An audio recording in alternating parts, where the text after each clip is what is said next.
Hello guys, this is Shivam Kumar Gupta from Kaimur. और काफ़ी समय से आपको इंतज़ार था कि CUSB में CUTPG का रजिस्ट्रेशन कब स्टार्ट होगा। तो ये इंतज़ार बस ख़त्म ही होने वाला है।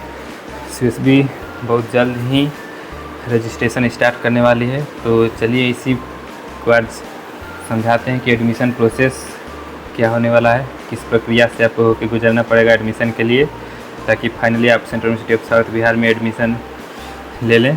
तो सबसे पहले तो जब CUSB अपना रजिस्ट्रेशन पोर्टल स्टार्ट कर देगी तो आपको रजिस्ट्रेशन करना होगा, जिसमें आपको हो सकता है मांगा जाए important certificates, 10th 12th graduation की सर्टिफिकेट्स मांगा जा सकता है। अगर ग्रेजुएशन का रिजल्ट नहीं है तो कोई बात नहीं, अंडरटेकिंग दिया जा सकता है। CUSB में बहुत अच्छा खासा टाइम दे दिया जाता है, डॉक्यूमेंट्स को लेकर के उतना प्रॉब्लम नहीं होता है यहाँ पर। तो जो भी डॉक्यूमेंट्स होगा वो आप वहाँ पर अपलोड कर दीजिएगा रजिस्ट्रेशन पोर्टल पर।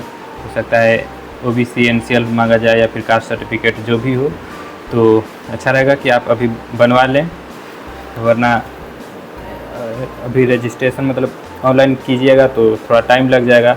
लेकिन याद है कि कोई उतना प्रॉब्लम नहीं होता है डॉक्यूमेंट्स को लेकर के, आप बाद में भी डॉक्यूमेंट्स जमा कर सकते हैं, बस अंडरटेकिंग दे दीजिएगा। तो जब रजिस्ट्रेशन स्टार्ट हो जाएगा तो रजिस्ट्रेशन करना पड़ेगा। फिर हो सकता है इसका रजिस्ट्रेशन फ़ी 500 हो, क्योंकि हम लोगों के समय तो 500 ही था और पिछले साल भी 500 था। तो हो सकता है 500 रजिस्ट्रेशन फ़ी हो। और उसके बाद ये 500 जो रजिस्ट्रेशन फ़ी होता है वो हर एक सब्जेक्ट के लिए शायद होता है। जी हाँ, बिल्कुल, ये हर सब्जेक्ट के लिए 500 रुपये अलग से होता है। जैसे मान लीजिए आप साइकोलॉजी में रजिस्ट्रेशन किए तो 500, फिर सोशियोलॉजी में एडमिशन किए तो फिर 500। तो ये 500 पर सब्जेक्ट होता है। ऐसे हम लोगों के टाइम भी ऐसे ही था। तो जैसे हम 2 सब्जेक्ट में किए थे तो 1000 लगा था मेरा, तो उसी टाइप से लगता है। और जब रजिस्ट्रेशन आप कर दीजिएगा तो उसके कुछ मतलब 1 सप्ताह में ही, 1 सप्ताह लगभग लग जाता है। उसके बाद CUSB अपना कट ऑफ रिलीज़ करता है आपके रजिस्ट्रेशन के बेसिस पर ही, कि कितने स्टूडेंट्स ने रजिस्ट्रेशन किया है किसी खास कोर्स के लिए। तो उसी के अनुसार कट ऑफ रिलीज़ होता है।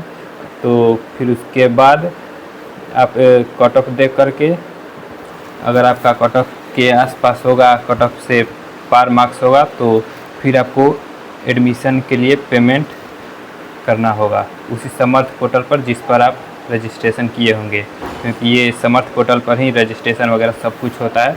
आप यहाँ पर आ भी जाइएगा, एडमिशन हो भी जाएगा, तो सब कुछ समर्थ पोर्टल पर ही होता है। ये सेंट्रल गवर्नमेंट का ही वेबसाइट है, तो हर चीज़ समर्थ पोर्टल पर ही होगा।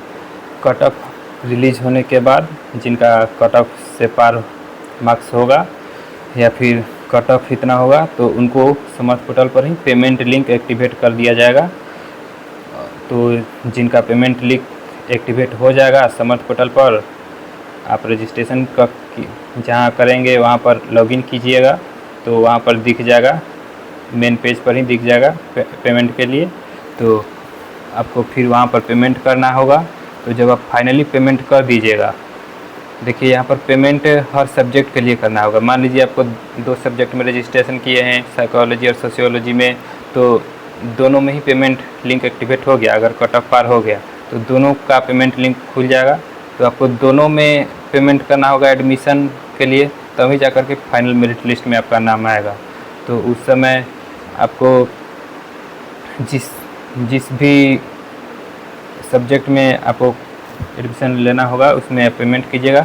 फिर उसके 1 सप्ताह बाद जब रिज़ल्ट आएगा, फाइनल मेरिट लिस्ट आएगा, प्रोविज़नल मेरिट लिस्ट, उसमें अगर आपका नाम होगा तब फाइनल एडमिशन आपका माना जाएगा कि आपका फाइनल एडमिशन हो गया है।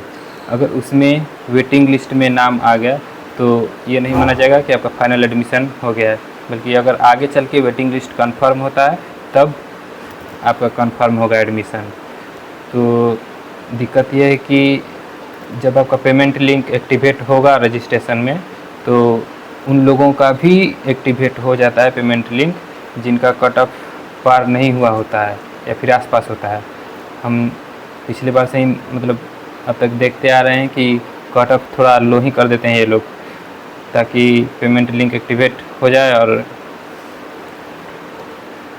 तो एक बात ध्यान रखिएगा कि कट ऑफ से पार जाने का मतलब ये नहीं है कि आपका एडमिशन श्योर हो जाएगा। आपका एडमिशन श्योर तब होगा जब प्रोविज़नल मेरिट लिस्ट में आपका नेम आ जाएगा, वेटिंग लिस्ट में नहीं होना चाहिए। अगर आगे चल के वेटिंग लिस्ट से कंफर्म हो गया तो अच्छी बात है, आपका एडमिशन श्योर हो जाएगा। तो फिर अभी वेट कीजिए कि रजिस्ट्रेशन पोर्टल कब स्टार्ट हो रहा है।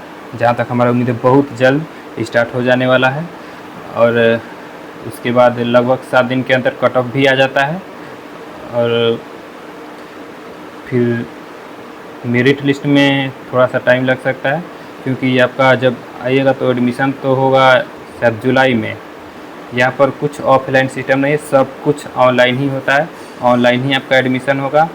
एडमिशन कैंसिल भी करवाना होगा तो आपको उसी समर्थ पोर्टल पर ही एडमिशन कैंसिल करवाना होगा। सब कुछ ऑनलाइन है, और ऑनलाइन ही आपका रिफ़ंड भी हो जाएगा। अगर कैंसिल करवाइएगा एडमिशन तो किसी किसी का होता है ना कि BHU में हो गया तो इधर का कैंसिल कर देते हैं और उधर चल जाएंगे, तो रिफ़ंड भी आ जाता है 1 महीना के अंदर। ज़रूरी नहीं है 1 महीना, किसी किसी का लेट लग जाता है। तो हाँ, लेकिन एक चीज़ श्योर है कि आप पेमेंट जो कीजिएगा तो वो अपने अकाउंट से ही कीजिएगा, साइबर कैफ़े वाला से नहीं। क्योंकि बहुत सारा मतलब कंप्लेन देखने को आया है कि लोग साइबर कैफ़े से करवा देते हैं, पर जब रिफ़ंड का टाइम आता है तो यहाँ से तो दिखा देता है कि रिफ़ंड चला गया है, मगर पैसा नहीं मिलता है। वो लोग बोलते हैं कि पैसा आया ही नहीं है। तो ये ज़रूर ध्यान रखिएगा कि अपने अकाउंट से ही पेमेंट कीजिएगा, या फिर अपने UPI से। और अगर अपना मतलब UPI वगैरह नहीं होगा तो अपने जान परिचय के अकाउंट से ही कीजिएगा, मगर साइबर कैफ़े से नहीं। हालांकि रिफ़ंड को लेकर के आगे वीडियो बना देंगे। फ़िलहाल तो मेरा एग्ज़ाम चल रहे हैं तो अभी उतना टाइम नहीं मिल रहा है, लेकिन आगे बनाते रहेंगे।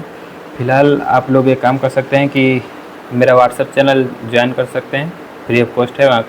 और वहाँ जब भी अगर हमको पता चल गया पहले ही आप लोग से, तो हम वहाँ पर इन्फॉर्म कर देंगे कि रजिस्ट्रेशन पोर्टल स्टार्ट हो गया है। तो डिस्क्रिप्शन में या फिर कमेंट बॉक्स में उसका लिंक दे देंगे, वहाँ से आप ज्वाइन कर सकते हैं, फॉलो कर सकते हैं।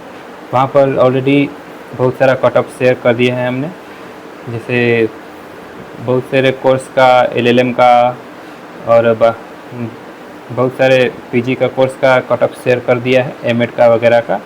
तो वहाँ से आप देख सकते हैं, या फिर बहुत कोर्स का, क्योंकि कोर्स तो बहुत है ना, 20+ है। तो अगर आपको चाहिए होगा तो आप इंस्टाग्राम पर मैसेज कर सकते हैं, तो वहाँ पर भी हम भेज देते हैं। और तो यही था एडमिशन प्रोसेस, ज़्यादा कुछ है नहीं। ऑफलाइन नहीं होता है कुछ, सब कुछ ऑनलाइन। ऑफलाइन बस एडमिशन होने के बाद डॉक्यूमेंट वेरिफिकेशन होता है, और डॉक्यूमेंट्स में भी ज़्यादा प्रॉब्लम नहीं होता है, आपको टाइम भरपूर दिया जाता है। और फिर second cut off, third cut off तक आएगा। थर्ड कट ऑफ आते आते बहुत लो चला जाता है कट ऑफ, और SC ST का तो शायद बहुत ही लो चल जाता है, बहुत सारा सीट खाली भी हो जाता है। यहाँ पर तो ये भी है कि जैसे SC ST के लिए अगर सीट खाली रह गया तो जो लोग CUT नहीं दिए हैं तो ग्रेजुएशन के बेसिस पर भी उनका एडमिशन हो सकता है, बस SC ST के लिए। लेकिन अगर सीट खाली रहा तो बहुत सारे कोर्स में खाली रह जाता है, तो ऐसा नियम है यहाँ पर। तो फिर मिलेंगे नेक्स्ट वीडियो में। वीडियो बहुत लंबा हो रहा है। Thank you.